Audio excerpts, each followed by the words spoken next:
Shalom and welcome to another in our series of podcasts from Temple Beth Am, a dynamic center for conservative Judaism in Los Angeles. This is a recording of Rabbi Avi Havivi's weekly Siddur class. Last time we raced through the second paragraph of the Shema. I'd like to go back and just slow it down this time and give people, I didn't give anyone but me a chance to talk last time, so I'd like to give other folks a chance to talk and reflect and react. So we're on page 100 in the Sim Shalom. 33 in the Slim Shalom. 33 in the Slim Shalom. And just to get us back, to refresh us and get us back in the mood and in the mode of talking about, I'm going to, again, sort of translate quickly through the paragraph. And again, this paragraph is called in rabbinic literature, halachic literature, Kabbalat Ol Mitzvot, accepting the yoke of the commandments, because it basically says, if you fulfill the commandments, good things will happen. If you don't fulfill the commandments, bad things will happen. Pretty straightforward. As we said last week, this is spoken to Bnei Israel as a group. There are places, I did notice last week, where we do have singular suffixes like ve'asafta digancha tirashcha v'tzarecha, and you will gather your grain, your wine, and your oil. That singular, and leave hemtecha ve'chalta v'savata, vegetation in the field for your animals, and you will eat and be sated. But the commandment as a whole is given in the plural, shamoa tishma'u, and hishamru lachem, and v'samtem. Okay, so all these things are written in the plural. By the way, including, for example, in the first paragraph, v'hayu letotafot bein einecha, which is interpreted to be the mitzvah of the tefillin. They should be for frontlets between thine eyes, in the Siddur that I grew up with, the Silverman. But this is v'hayu letotafot bein einechem, right? And we have in the first paragraph, Vishinan tam levanecha, you should teach them to your children. But we have in this paragraph, v'limaditem otam, which is you, plural people, should teach them to your children. Right? So all of the verbs, as far as I can tell, when we go through it, I'm sure someone will find an exception, but all the verbs in the second paragraph are in the plural. So we are not speaking to the individual Israelite. Moshe is speaking to Bnei Israel as a whole. Or the commandment is not to the individual Jew, but to the Jewish people as a whole. So, to the Jewish people as a whole, Moshe says, basically, thought number one, if you listen to all the mitzvot which I command you this day, to be devoted to Hashem, your God, and serve God with all your leiv and all your nefesh. That's sentence one. Sentence two, then I will give you the correct rain, first and last rain, as Vera taught us last week, in its season, so that you will gather your agricultural crops, meaning there will be food. Third sentence, and there will be vegetation in your fields for your animals, and then you will eat and be sated. Fourth sentence, we have the flip side of the above. Hishamru lachem, watch out, lest your heart, your mind be seduced, and you visartem, and you stray, v'avadetem Elohim achirim, all plural, and you worship other gods, v'ishtachavitem lahem, and bow down to them. Again, this is in the context of Sefer Dvarim, where Moshe is going on and on about the importance of being loyal to Hashem alone, and be careful when you get to the land not to be seduced and worship any of the gods that the people land worship. So, that was sentence 1, 2, 3. So sentence 4 is, watch out, don't worship other gods, don't be seduced by other gods. That parallel to sentence 2, because then the outcome will be, V'chara af Hashem bachem, God will be angry with you, plural, yous, right? God will be angry with you and shut up the heavens so that there will not be rain, and consequence, v'hadama lo titein ivula, the earth will not give its yield.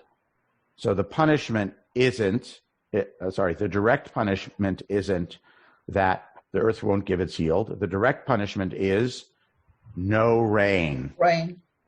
The result of which will be the earth will not give its yield. The result of which will be you will, what's the verb here? Disappear. Okay, that's a good enough translation. You will quickly disappear from the land which Hashem gives you. The good land, right? So it's potentially good land. When there's rain, I gave you a good land, but you blew it because you disobeyed, so there is no rain. Vered has a question. Not question, just a very slight comment. Looking at the language, there's two verbs that they sound the same. They mean different things. It's va'avadetem. Ooh, good. It's a pun. It's a pun. It's a pun. It's sort of a pun. Right? Play on words. Va'avadetem Elohim acherim. If you, thank you, Vered, if you worship other gods, then va'avadetem mehera. You will speedily disappear. Everyone see that? Avadatem with an ayin, avadatem with an aleph. By the way, it's a pun to us, and in the Midrash, I'm usually convinced it was never originally a pun, because I think originally in biblical times, the aleph and the ayin were pronounced so differently that people would not have seen that as a play on words. Right.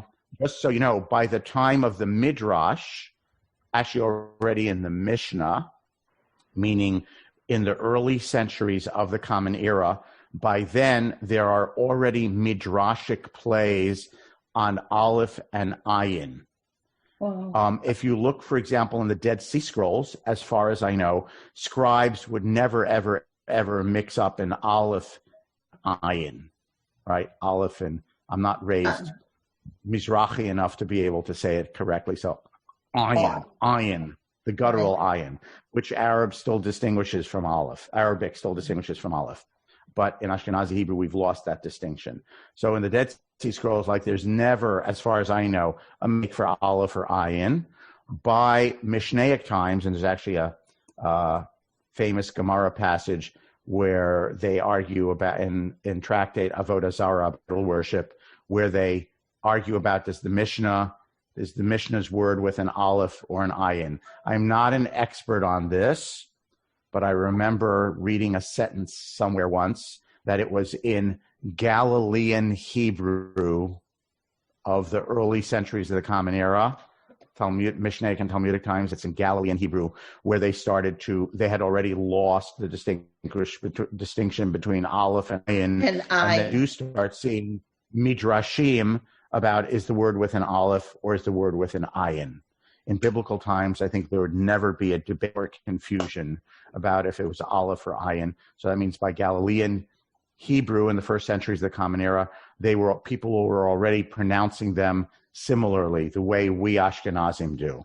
Again, a Yemenite or a Moroccan today would never mistake one word for the other. It's va'avadetem versus va'avadetem, and they would say, no, those two words sound nothing like each other whatsoever. But thank you, Varied. So that's a good midrash, which could not have been a midrash in 200 BCE, but which could have been midrash in the year 300 of the Common Era, 500 years later. Okay. Ilana? Yeah, I think there's probably some name in literary criticism for the mistake I'm about to make. So we're studying in Hebrew. We're talking about the difference between two very similarly pronounced letters and words of them. Yeah. Right. But the meaning of these two words, and I'm going to rely on the English here for the sake of simplicity. So you have stray and disappear, right? And yeah, although not stray. It's va'avatem, and you will worship, and then va'avatem with an aleph, you will disappear or be destroyed. Or get lost. Okay. So cancel that idea. Okay. All right. Anyway, so sentence, whatever we're up to, 4 or 5, the consequence is, if you don't listen, God will be angry, shut up the heavens, and the result will be earth will not give its produce, and you will disappear immediately. Va'avatem, it's a very hard word to translate in this conjugation in the kal. It really means sort of like to be destroyed, but not in the passive sense. If there were an English word for be destroyed, but without it being expressed passively, it's really an active word. You will disappear. Disappear is good. Evaporate, right? Yeah. Okay. So therefore, so Hashem said, if A, then A prime. If B, then B prime. So therefore, Visamtem et v'rai ela. Hold on a second, Marshall. So therefore, you ought to put these words put them on your heart and on your soul, meaning very close to you. Put them in your mind and in your being, and you shall bind them as a sign on your arms. They shall be frontlets between your eyes, either the mitzvah of tefillin or just a metaphor of closeness or a metaphor of this should imbue your vision, your thinking, and your action.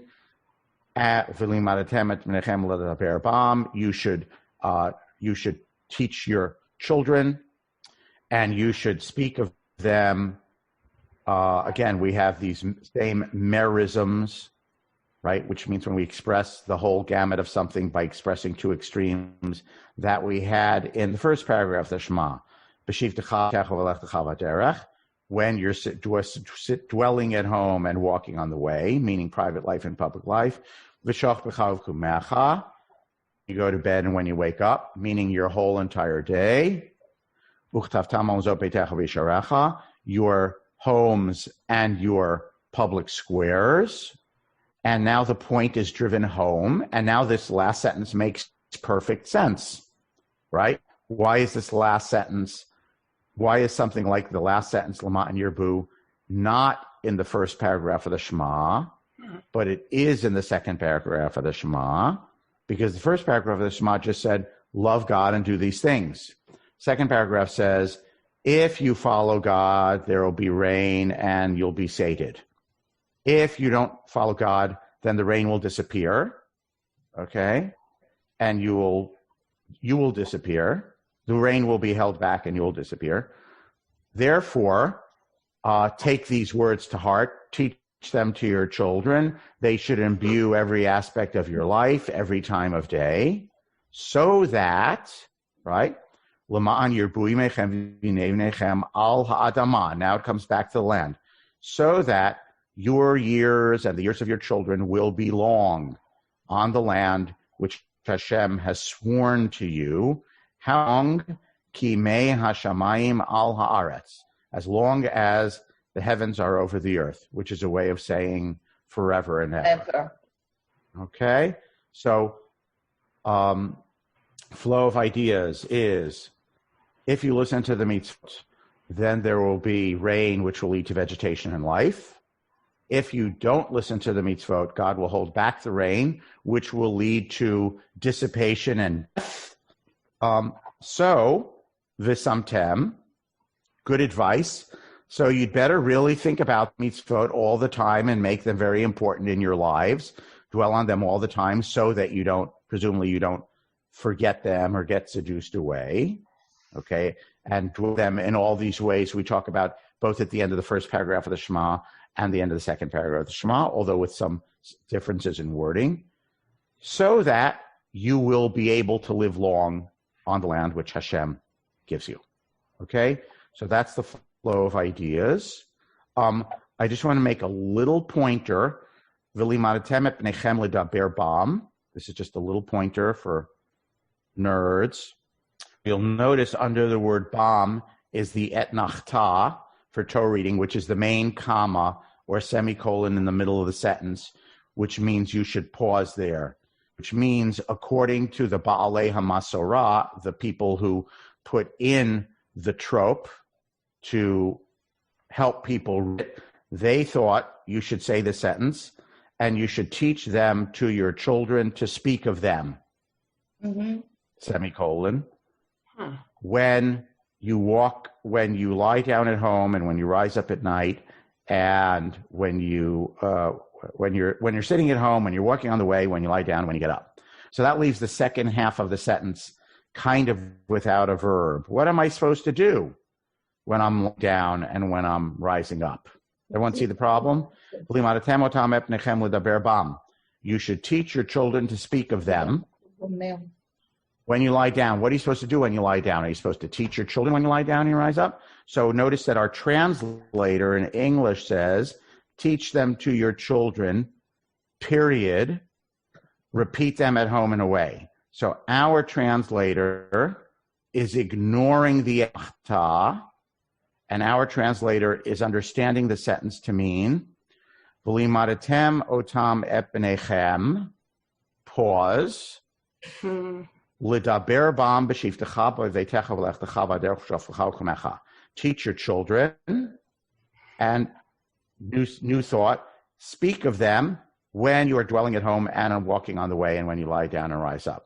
Everyone see that distinction? So our translator takes l'daber bam and decides it really needs to govern the second half of the sentence. It's the verb which opens the second half of the sentence rather than closing the first part of the sentence, which means our translator thinks there should be an etnachta under b'nechem. There's a whole, some of the medieval commentators will talk about how the trope, which is the punctuation of a verse in the Torah, depending on where the trope is, sometimes can give different meanings to a verse in the Torah. Where you pause gives meaning to sentence, just like in English. Like in the sentence, there's the old trick when you write it on the board. You write on the board, time flies, you can't, they fly too fast. And you say to people how to read that. And people say, time flies, you can't, right? And the correct punctuation is, time flies, you can't. They fly too fast, right? So time flies gets you to think about, it's about time, right? Whereas time flies is really, could you time a fly, like with a timer? It's hard to do it without a board, right? Time flies, you can't. They fly too fast. So punctuation determines the meaning of a sentence sometime. So where you put the major comma or semicolon in your sentence will affect the meaning of the sentence. So I just want to point out that our translator isn't happy with that nachta, the major pause in the sentence under vidibar tabam. Our translator thinks vidibar tabam is the verb which governs the second half of the sentence, which is a good thought because otherwise it's hard to interpret the second half of the sentence. Otherwise the sentence reads, and you should teach them to your children to speak of them, meaning I should teach my children that they should talk about Torah all the time. And then that would suggest I should teach my children at home and on the way and when I lie down and when I rise up. It kind of makes v'limadatem be the verb which governs the second half of this also. Everyone see that? V'limadatem otam et bnechem l'daber bam. You should teach your children them to speak of them, meaning I should teach my children to speak of Torah, which is a lovely thought. So that might mean I should teach all the time, as opposed to our translator who says, you should teach your children, and it's as if l'daber bam is v'dibarta bam b'shivtecha b'veitecha v'lechtecha v'derech. But it's not v'dibarta bam. But our translator wants it to be v'dibarta bam. Enough on that point. Okay. Marshall, you had a hand up. You had a thought you want to share. Yeah, just two questions, Avi. Why is it in the first paragraph we have Vishinantam, and in the second paragraph we have Limadatem? I don't know. I am certain. So Marshall is asking, first paragraph, it says, between the first paragraph and the second paragraph, there are different words used for teach. In the first paragraph, we have Vishinantam, Lishanen, which means to repeat. Literally, it means to repeat. In the ancient world, where everything was oral, you learned by repeating. Reciting was repeating. The word Mishnah literally means, like the Mishnah, literally means repeated recitation. It's a teaching, it's a paragraph, it's a document, but the core word means teaching, and and the shoresh, the root means to repeat. Lishanot literally means to do a second time, right? So you learned something or you taught something by reciting it repeatedly, since literature and wisdom was all oral. So Marshall is asking, how come the word in the first paragraph for teaching is vishinantam, and the word in the second paragraph for teaching, limadatam? I certainly don't know the answer off the top of my head. I'm sure there are midrashim about that, and I can look it up. But Marshall thinks the reason is what? Well, I think Marshall the first first. word. I think the first word. I thought that the shorish was shin nun nun, the shanay to sharpen, and not to repeat. Yes. So it's shana and shanen, vered. Shin nun nun is the shorish, and the difference, briefly, in understanding, is if you say veshinantam, means you know it already, but repeat it. Once is not enough. Just repeat it. Do it again and again and again.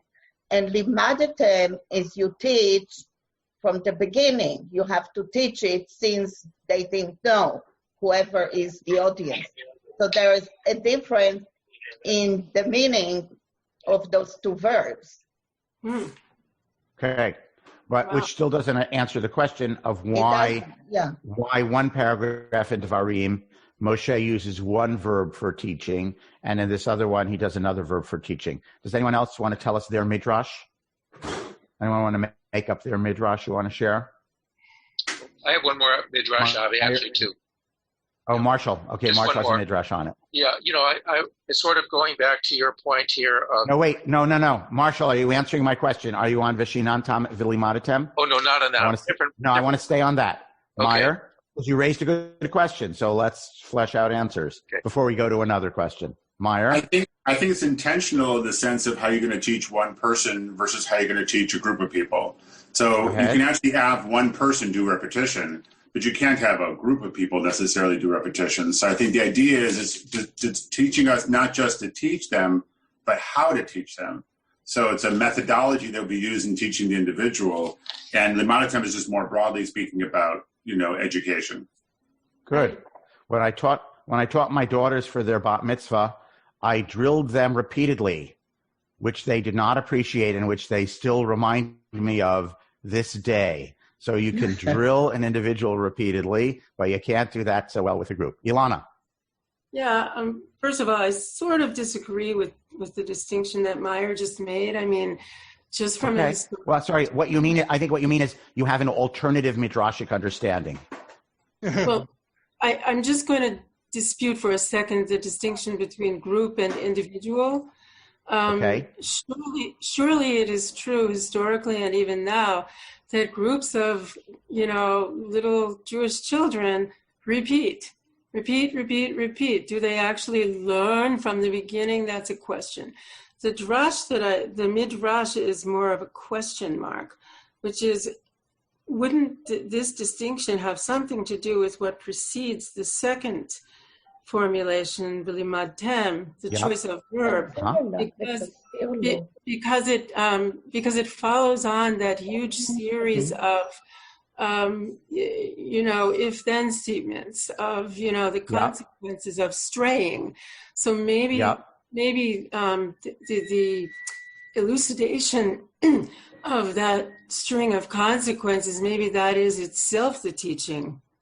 Okay, you should rather than you should drill them.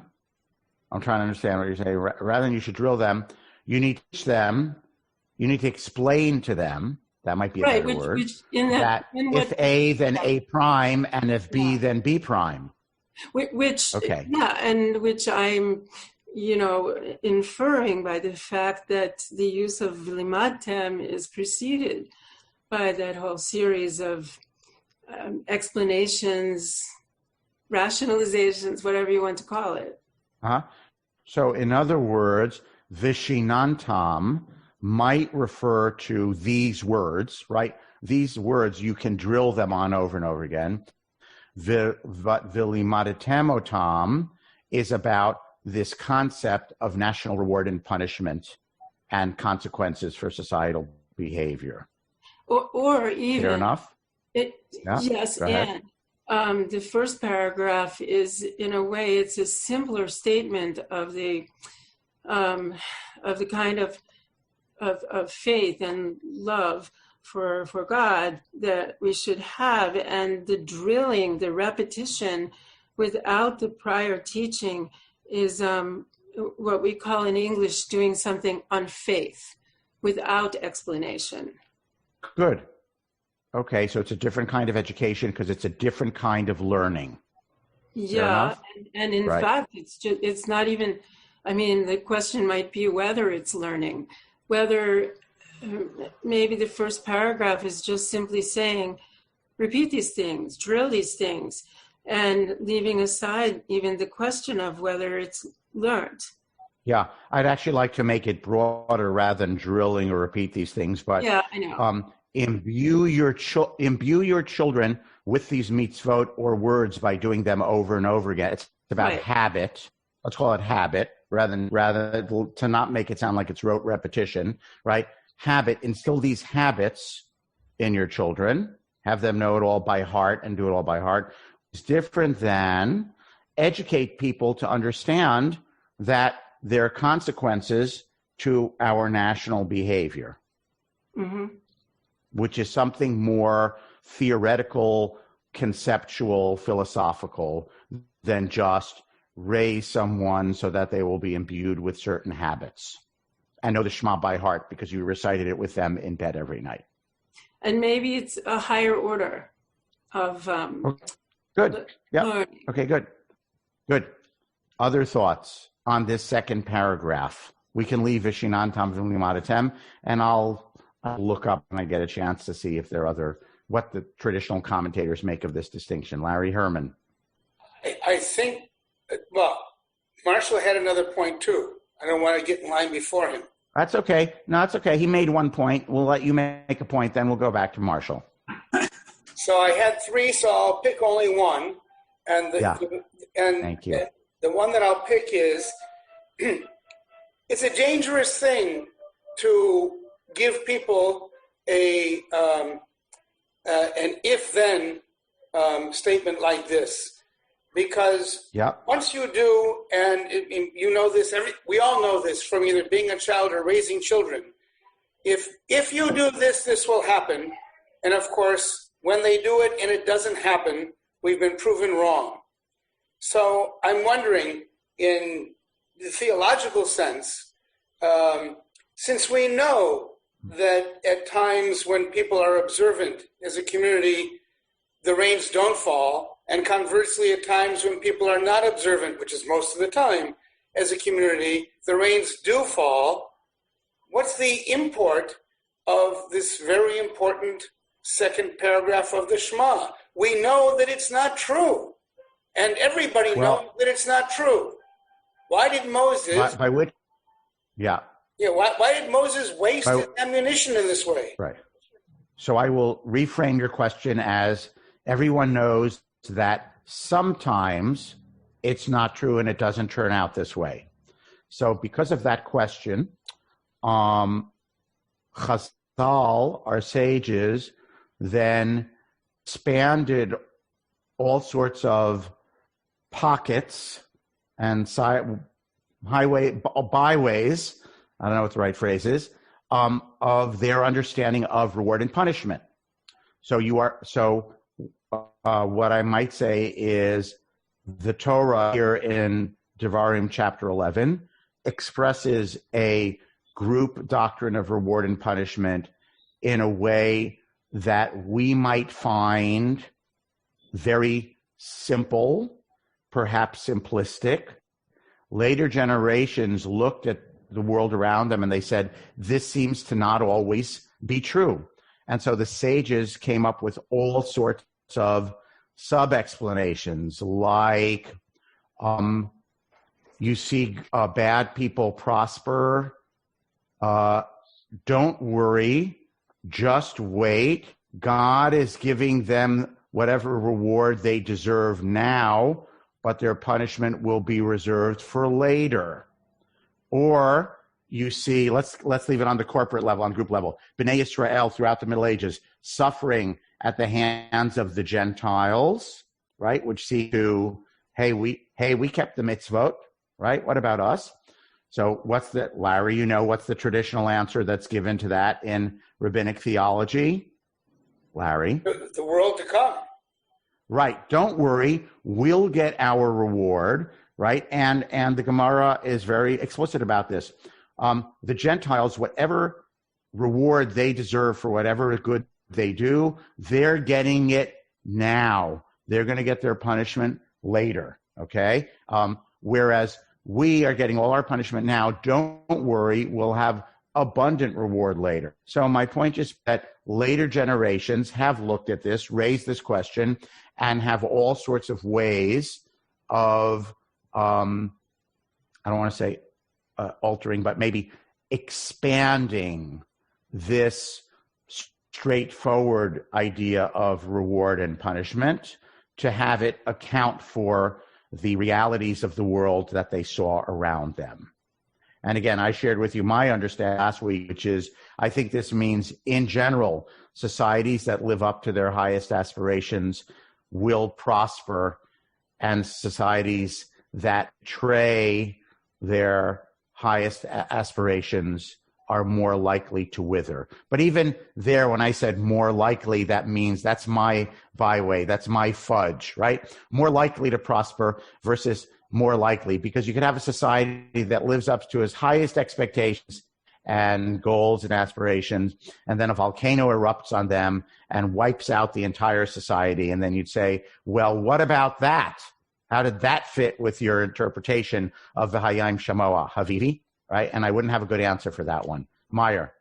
I want to expand on something else that you said last week related to this, and that is the idea that the bread that was grown in Egypt came easily, in the sense that the floods were there, the floodplains were there wasn't much work required. Right. I'm going to do a plug for a book called 6,000 Years of Bread, which I actually used. You know what? Thank you. I've actually seen that book and read it, not cover to cover. I've read it cover to cover. It's written by a German Jew who escaped, before the rise of, during the rise of Hitler, but then made it to the United States. It was written originally in German. And it really goes through kind of the advance of civilization and tracing it from the origins of bread. And arguing that the origins of bread are in Egypt because of its unique place. But here you have the children of Israel, Avi, as you said it last week, about to enter into a new land thinking, wow, it's going to be like Egypt, right? We'll just go ahead and raise our fields. It'll be easy. But it's like, no, it's not going to be so easy. And if you guys don't have an organized approach towards planting and sowing and reaping, et cetera, it's not even just about rain. It's about maximizing the value of the rain.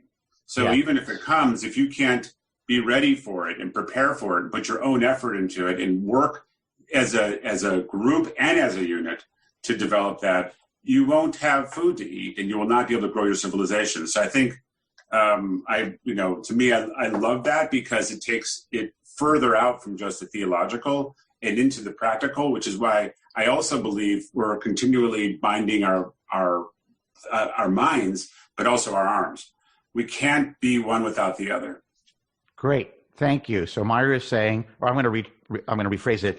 This paragraph, in terms of warning Bnei Israel how things are going to be, tells them not only what they need to do so that God will provide some basis for subsistence, but it then puts a challenge before them, lets them know what the challenge is going to be about how they're going to have to live and structure themselves in order to make the best of that subsistence that God is going to provide. Is that a fair statement, Meyer? Did I get it? Did I understand what you said? Yeah.